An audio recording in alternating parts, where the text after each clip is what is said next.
Leaderboards are live, and they are connected to your community values. Here's how it works. Members show up and earn streaks. Streaks become points, and points can be spent on one thing: recognizing other members with your community values. The most recognized are ranked on your leaderboards. Let me show you how to turn it on.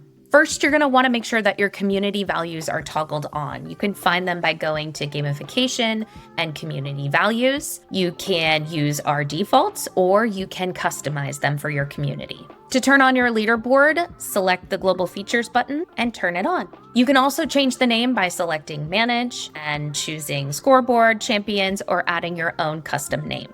Leaderboards include hosts, moderators, and members, and they will refresh every Monday morning at 7 a.m. PST.